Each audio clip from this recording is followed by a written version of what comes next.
Hi hello friends, good morning all of you.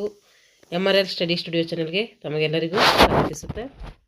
ಇವತ್ತಿನ ತರಗತಿಯಲ್ಲಿ ದೈಹಿಕ ಶಿಕ್ಷಣ ಪಠ್ಯಪುಸ್ತಕ 10ನೇ ತರಗತಿದು ಪಾರ್ಟ್ 2 ಈ ಒಂದು ಪುಸ್ತಕದಲ್ಲಿರುವಂತಹ ಲೆಸನ್ಗಳನ್ನು ನೋಡೋಣ. ಹಾಗೆ ಒಂದು ಲೆಸನ್ ಕುರಿತು ಕೂಡ ತಿಳಿದುಕೊಳ್ಳೋಣ. ಈ ಹಿಂದೆ ನಾನು 6ನೇ ತರಗತಿಯಿಂದ 10ನೇ ತರಗತಿಯ ಪಾರ್ಟ್ 1 ಗಂಟ ದೈಹಿಕ ಶಿಕ್ಷಣ ಪಠ್ಯಪುಸ್ತಕ ಈ ಒಂದು ವಿಷಯಗಳ ಕುರಿತು ತರಗತಿಗಳನ್ನು ಮಾಡಿದ್ದೀನಿ. ಈ ಒಂದು ದೈಹಿಕ ಶಿಕ್ಷಣ ಶಿಕ್ಷಕರಿಗೆ ಈ ಒಂದು ಪಠ್ಯಪುಸ್ತಕಗಳು ವೆರಿ ಇಂಪಾರ್ಟೆಂಟು. ನಾವು ಫಸ್ಟ್ ಇವು ಬೇಸಿಕ್ಕಾಗಿ ಓದ್ಕೊಳ್ಳೇಬೇಕು. ಆಮೇಲೆ ಬೇಕಾದರೆ ಒಂದು ಆಥರ್ ಬುಕ್ಸ್ ಓದ್ಕೊಳ್ಳಿ.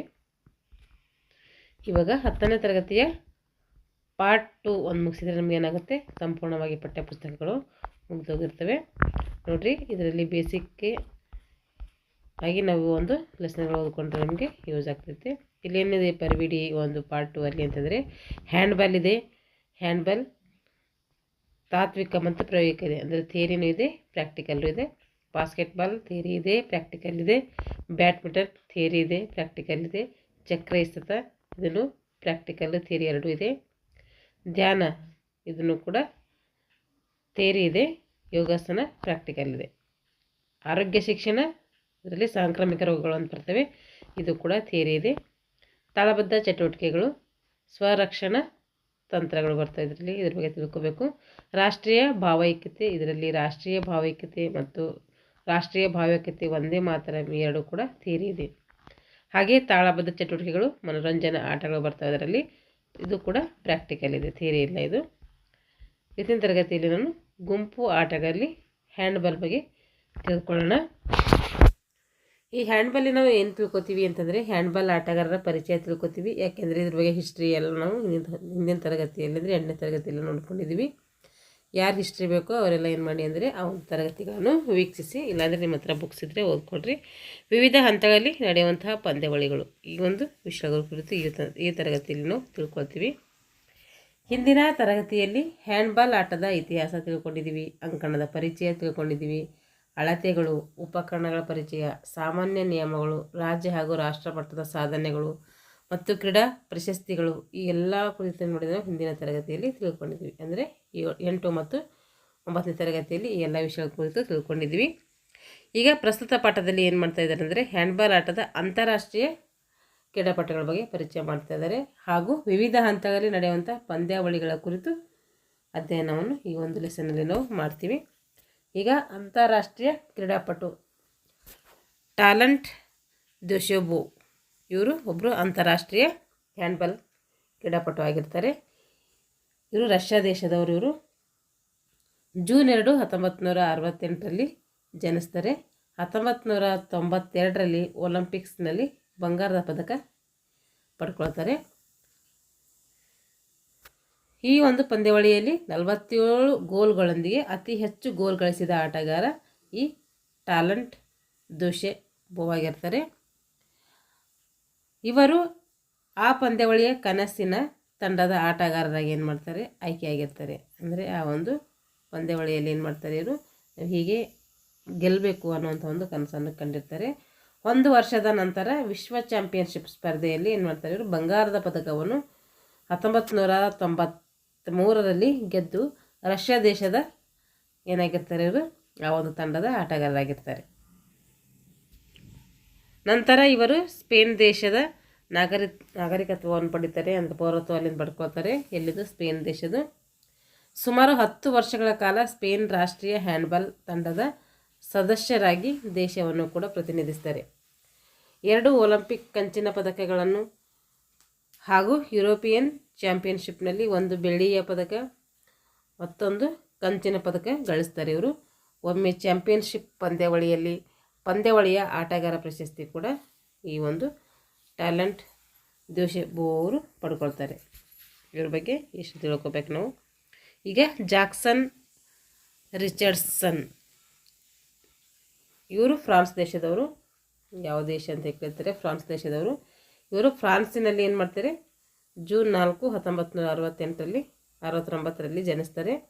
2004 ಅಥೆನ್ಸ್ ಒಲಿಂಪಿಕ್ಸ್ ಸ್ಪರ್ಧೆಯಲ್ಲಿ ಉದ್ಘಾಟನೆ ಮಾಡಿ ಆ ಒಂದು ಸಮಾರಂಭದಲ್ಲಿ ಫ್ರಾನ್ಸ್ ಹ್ಯಾಂಡ್ಬಾಲ್ ತಂಡದ ನಾಯಕರಾಗಿ ದೇಶದ ಧ್ವಜವನ್ನು ಹಿಡಿದು ದೇಶದ ತಂಡವನ್ನು ಪ್ರತಿನಿಧಿಸ್ತಾರೆ. ಯಾವ ದೇಶದ್ದು? ಫ್ರಾನ್ಸ್ ದೇಶದ.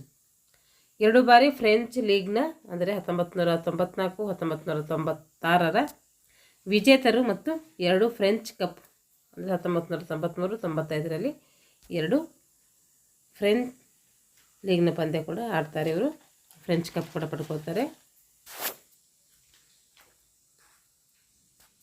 ಫ್ರಾನ್ಸ್ ರಾಷ್ಟ್ರೀಯ ಹ್ಯಾಂಡ್ಬಾಲ್ ತಂಡದ ಸದಸ್ಯರಾಗಿ ಇವರು 2 ಬಾರಿ ವಿಶ್ವ ಚಾಂಪಿಯನ್ಶಿಪ್ನಲ್ಲಿ ಅಂದರೆ 1995, 2001ರಲ್ಲಿ ಪ್ರಥಮ ಸ್ಥಾನವನ್ನು ದೊರಕಿಸಿಕೊಡ್ತಾರೆ. 1992ರ ಬಾರ್ಸಿಲೋನಾ ಒಲಿಂಪಿಕ್ಸ್ನಲ್ಲಿ ಕಂಚಿನ ಪದಕ ಪಡೆದಿದ್ದಾರೆ. ಇವರು ಒಂದೇ ಬಾರಿ ಅಂತಾರಾಷ್ಟ್ರೀಯ ಹ್ಯಾಂಡ್ಬಾಲ್ ಫೆಡರೇಷನ್ ವರ್ಷದ ಆಟಗಾರ ಪ್ರಶಸ್ತಿ ಕೂಡ ಪಡಿತಾರೆ. ವರ್ಷದ ಆಟಗಾರ ಪ್ರಶಸ್ತಿ ಕೂಡ ಇವರು ಪಡಿತಾರೆ. 1995ರಲ್ಲಿ ಪಡಿತಾರೆ ಈ ಒಂದು ವರ್ಷದ ಆಟಗಾರ ಎಂಬ ಪ್ರಶಸ್ತಿ. ಇವರ ಜಾಣ್ಮೆ, ಕಠಿಣ ಪರಿಶ್ರಮದ ಫಲವಾಗಿ 15 ವರ್ಷಕ್ಕೆ ಏನು ಮಾಡ್ತಾರೆ ಇವರು 15 ವರ್ಷಕ್ಕೂ ಅಧಿಕ ಬಾರಿ ವಿಶ್ವದ ಶ್ರೇಷ್ಠ ಆಟಗಾರರಾಗಿ ಗುರುತಿಸಲ್ಪಡ್ತಾರೆ. ಯಾರು? ಇವರು ದೋಶೆಂಟ್ ಅವರು, ಜಾಕ್ಸನ್ ರಿಚರ್ಡ್ಸನ್ ಅವರು. ಈಗ ಡೇನಿಯಲ್ ಸ್ಟಿಫನ್, ಜರ್ಮನ್ ದೇಶದವರಾದ ಇವರು ಆಗಸ್ಟ್ 3, 1973ರಲ್ಲಿ ಜನಿಸ್ತಾರೆ. 1995ರಲ್ಲಿ ಜರ್ಮನ್ ಹ್ಯಾಂಡ್ಬಾಲ್ ತಂಡದ ಸದಸ್ಯರಾಗಿರ್ತಾರೆ. ಯುರೋಪಿನ ಹ್ಯಾಂಡ್ಬಾಲ್ ಚಾಂಪಿಯನ್ಶಿಪ್ 2004ರಲ್ಲಿ ವಿಜೇತ ತಂಡದ ಸದಸ್ಯರಾಗಿರ್ತಾರೆ. ಸ್ಟಿಫನ್ ಇವರು 1998ರಲ್ಲಿ ವಿಶ್ವ ವರ್ಷದ ಆಟಗಾರರಾಗಿಯೂ 1 ಬಾರಿಗೆ ಜರ್ಮನ್ ವರ್ಷದ ಆಟಗಾರರಾಗಿ ಏನು ಮಾಡ್ತಾರೆ ಪ್ರಶಸ್ತಿಯನ್ನು ತಮ್ಮ ಮುಡಿಗೇರಿಸ್ಕೊಳ್ತಾರೆ. ಈಗ ಹೆನ್ನಿಂಗ್ ಫ್ರಿಂಟ್ ಇವರು ನೋಡಿರಿ, ಜರ್ಮನ್ ದೇಶದವರು. ಇವರು 1974ರಲ್ಲಿ ಜರ್ಮನ್ ಹ್ಯಾಂಡ್ಬಾಲ್ ತಂಡದ ಸುಪ್ರಸಿದ್ಧ ಗೋಲ್ ಕೀಪರ್ ಆಗಿರ್ತಾರೆ. ಇವರು 1 ಬಾರಿ ವಿಶ್ವ ಆಟಗಾರ ಪ್ರಶಸ್ತಿಯನ್ನು ಪಡ್ಕೋತಾರೆ. 2004ರಲ್ಲಿ ವಿಶ್ವದ ಪ್ರಥಮ ಗೋಲ್ ಕೀಪರ್ ಸಂದ ಪ್ರಶಸ್ತಿ ಕೂಡ ಇವ್ರದ್ದಾಗಿರ್ತೈತೆ. 2002ರಿಂದ ಜರ್ಮನ್ ರಾಷ್ಟ್ರೀಯ ಹ್ಯಾಂಡ್ಬಾಲ್ ತಂಡದ ಆಟಗಾರ ಆಗಿರ್ತಾರೆ. ಜರ್ಮನ್ ತಂಡವು ಸ್ವೀಡನ್ನಲ್ಲಿ ನಡೆದಂತಹ ಯುರೋಪಿಯನ್ ಚಾಂಪಿಯನ್ಶಿಪ್ನಲ್ಲಿ ದ್ವಿತೀಯ ಸ್ಥಾನವನ್ನು ಪಡ್ಕೊಳ್ತಾರೆ. ಪೋರ್ಚುಗಲ್ 2003ರಲ್ಲಿ ನಡೆದಂತಹ ವಿಶ್ವ ಚಾಂಪಿಯನ್ಶಿಪ್ನಲ್ಲಿ ಪ್ರಥಮ ಒಂದು ಪಂದ್ಯದ ರಾಷ್ಟ್ರೀಯ ಆಟಗಾರರಾಗಿ ಇವರು 200ನೇ ಪಂದ್ಯ ಆಡುತ್ತಾರೆ. 200ನೇ ಪಂದ್ಯ ಇದಾಗಿರ್ತೈತೆ ಅವ್ರದ್ದು. ಇವರು ಜರ್ಮನ್ ತಂಡದ ಅತ್ಯಂತ ಮಹತ್ವಪೂರ್ಣ ಆಟಗಾರರಾಗಿ ಪರಿಣಮಿಸ್ತಾರೆ. ಇಲ್ಲಿ ಬಾಕ್ಸಲ್ಲಿ ಇಂಪಾರ್ಟೆಂಟ್ ತಿಳಿದಿರಲಿ ಕೊಟ್ಟಿದ್ದಾರೆ. ಇವು ಇಂಪಾರ್ಟೆಂಟ್. ಇವು 1928ರ ಬೇಸಿಗೆ ಒಲಿಂಪಿಕ್ಸ್ ಕ್ರೀಡಾಕೂಟದ ಸಮಯದಲ್ಲಿ 11 ರಾಷ್ಟ್ರಗಳು ಒಟ್ಟುಗೂಡಿ ಅಂತಾರಾಷ್ಟ್ರೀಯ ಅಮೇಚೂರ್ ಹ್ಯಾಂಡ್ಬಾಲ್ ಫೆಡರೇಷನ್ ಸ್ಥಾಪನೆಯಾಯಿತು. ಅಂತಾರಾಷ್ಟ್ರೀಯ ಅಮೇಚೂರ್ ಹ್ಯಾಂಡ್ಬಾಲ್ ಫೆಡರೇಷನ್ ಯಾವಾಗ ಸ್ಥಾಪನೆ ಆಯಿತು? 1928ರಲ್ಲಿ ಸ್ಥಾಪನೆ ಆಗ್ತಿದೆ. ಈಗ ವಿವಿಧ ಹಂತಗಳಲ್ಲಿ ನಡೆಯುವ ಹ್ಯಾಂಡ್ಬಾಲ್ ಪಂದ್ಯಾವಳಿಗಳು ಈ ಕೆಳಕಂಡಂತಿವೆ ನೋಡ್ರಿ. ರಾಷ್ಟ್ರಮಟ್ಟದ ಸ್ಪರ್ಧೆಗಳು 12 ವರ್ಷದ ವಯೋಮಿತಿಗೆ ಒಳಪಟ್ಟ ಬಾಲಕಿಯರ ಪಂದ್ಯಾಟಗಳಾಗಿರ್ತವೆ. ಅಂದರೆ ರಾಜ್ಯ ಮಟ್ಟದಲ್ಲಿ ನಡೆಯುವಂಥವು ಎಲ್ಲ ಸ್ಪರ್ಧೆಗಳಾಗಿರ್ತವೆ. 15 ವರ್ಷ ವಯೋಮಿತಿಗೆ ಒಳಪಟ್ಟ ಬಾಲಕಿಯರ ಪಂದ್ಯಾಟಗಳಿರ್ತವೆ. 19 ವರ್ಷ ವಯೋಮಿತಿಗೆ ಒಳಪಟ್ಟ ಬಾಲಕಿಯರ ಪಂದ್ಯಾಟಗಳು. ಪುರುಷರಿಗಾಗಿ ಅಸೋಸಿಯೇಷನ್ ಕಪ್. ಇಷ್ಟು ರಾಜ್ಯ ಮಟ್ಟದ ಪಂದ್ಯಗಳು, ಅದಂದರೆ ಸ್ಪರ್ಧೆಗಳು, ರಾಜ್ಯ ಮಟ್ಟದಲ್ಲಿ ಭಾಗವಹಿಸುವಂಥ ಸ್ಪರ್ಧೆಗಳು. ಈಗ ರಾಷ್ಟ್ರಮಟ್ಟದ ಸ್ಪರ್ಧೆಗಳು.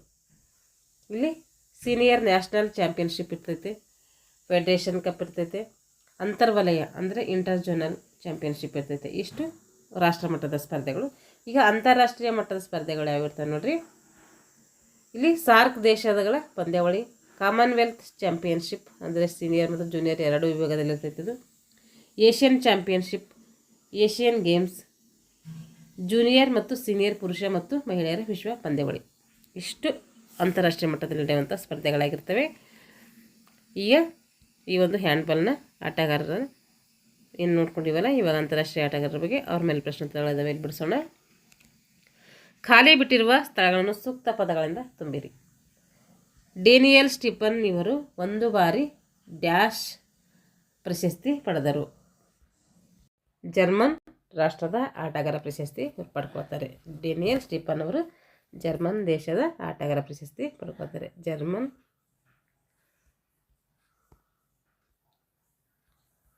ಆಟಗಾರ ವರ್ಷದ ಪ್ರಶಸ್ತಿ. ಟ್ಯಾಲೆಂಟ್ ಡ್ಯೂಶೋ ಬೌ ಇವರು ಡ್ಯಾಶ್ ದೇಶದ ಪ್ರಸಿದ್ಧ ಹ್ಯಾಂಡ್ಬಾಲ್ ಆಟಗಾರರಾಗಿದ್ದಾರೆ. ಇವರು ಸ್ಪೇನ್ ದೇಶದ ಆಟಗಾರರಾಗಿರ್ತಾರೆ. ಅದು ಜನಿಸಿದ್ದು ಜರ್ಮನಿಯಲ್ಲಿ ಆದರೆ ಜನಿಸಿದ್ದು ರಷ್ಯಾದಲ್ಲಿ, ಆದರೆ ಸ್ಪೇನ್ ದೇಶದ ಪ್ರಸಿದ್ಧ ಆಟಗಾರರಾಗಿ ಇವರು ಆಟವನ್ನು ಆಡ್ತಾರೆ. ಫ್ರಾನ್ಸ್ ದೇಶದ ಪ್ರಸಿದ್ಧ ಹ್ಯಾಂಡ್ಬಾಲ್ ಆಟಗಾರರಾದ ಜಾಕ್ಸನ್ ರಿಚರ್ಡ್ಸನ್ ಇವರು ಡ್ಯಾಶ್ ಒಲಿಂಪಿಕ್ಸ್ನ ಸ್ಪರ್ಧೆಯಲ್ಲಿ ನಾಯಕರಾಗಿ ಭಾಗವಹಿಸ್ತಾರೆ. ಅಥೆನ್ಸ್ ಒಲಿಂಪಿಕ್ ಸ್ಪರ್ಧೆಯಲ್ಲಿ 2004ರಲ್ಲಿ ಅಥೆನ್ಸ್ ಒಲಿಂಪಿಕ್ ಸ್ಪರ್ಧೆಯಲ್ಲಿ ಏನಾಗಿರ್ತಾರೆ ಇವರು ನಾಯಕರಾಗಿ, ಅಂದರೆ ಅಥೆನ್ಸ್ ಒಲಿಂಪಿಕ್ಸ್. ಟ್ಯಾಲೆಂಟ್ ಪ್ರಶ್ನೆಗೆ ಉತ್ತರಿಸಿ. ಟ್ಯಾಲೆಂಟ್ ದೇಶ್ಬು ಅವರ ಸಾಧನೆಯನ್ನು ಬರೆಯಿರಿ, ಅದೇ ಬುಕ್ಸಲ್ಲಿ ನೋಡ್ಕೊಂಡು ಬರೀರಿ. ಜಾಕ್ಸನ್ ರಿಚರ್ಡ್ಸನ್ ಅವರ ಬಗ್ಗೆ ಕುರಿತು ಬರೀಬೇಕು. ಡೇನಿಯಲ್ ಸ್ಟೀಫನ್ ಅವರ ಬಗ್ಗೆ ಕುರಿತು ಬರೀಬೇಕು. ಇವ್ರದ್ದೆಲ್ಲ ಬುಕ್ಸಲ್ಲಿದೆ, ನೋಡ್ಕೊಂಡು ಬರೀಬೇಕು ನೀವು.